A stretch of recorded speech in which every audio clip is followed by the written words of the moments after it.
If you've been studying for the LSAT for months and you feel like your practice test scores are plateauing, you're stuck in a rut, and you're looking for the big breakthrough strategy that will unlock the secrets of the LSAT for you, this video is for you. Today, I'm going to share with you a bit of my LSAT journey back when I was studying for the LSAT, some mistakes I made, the before and the after, and everything in between, what brought my scores from a 152 to a 175 on the day of the LSAT itself. Like a lot of students, I was under the misconception that just taking test after test after test would magically unlock the secrets of the LSAT and lead to a big breakthrough in my scores.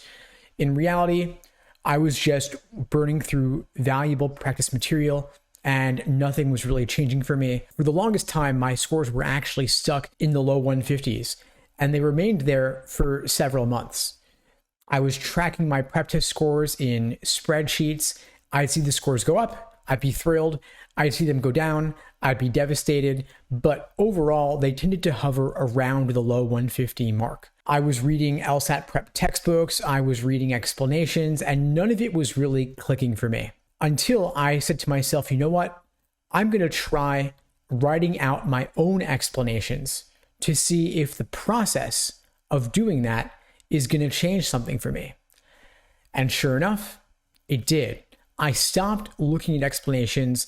I stopped Googling LSAT questions. I stopped using explanation books I was finding online. Instead, I started writing out my thought process. And this changed the nature of my prep in ways I could not even have predicted at the time. Because what it did for me is it allowed me to stop using other people's reasoning as a crutch in lieu of my own understanding. So when I started writing out my own thought process, that was the key that led me to engage with the LSAT practice material on a deeper level. The problem with copying others is that it might help you with your understanding of that particular question, but it won't necessarily carry over to a new LSAT question on the next prep test. And of course, it won't carry over to the real test day exam itself. It's going to be limited in scope, most likely to just that one individual question, but obviously they've already given that question, they've already administered that exam, they're not going to give it again. They might dress up the reasoning in disguise, but will you spot the disguise and be able to unravel it to uncover the core reasoning underlying that question? So for me, writing out my thought process, articulating my understanding of the question, both my initial mistaken understanding and then my new, better understanding upon reflection, that's what helped me increase my scores significantly, ultimately into the 170s, because I got a better understanding of what the test makers were actually doing. What were the tricks and traps they were laying for me in those particular questions that were giving me trouble. And so this idea of writing out my thought process, writing out my own explanations, ultimately was the seed that later became what was known as the Socratic review method. It's the cornerstone of my LSAT prep courses and my one-on-one coaching program. And the idea here is that we help you, the student, walk through a series of guiding questions.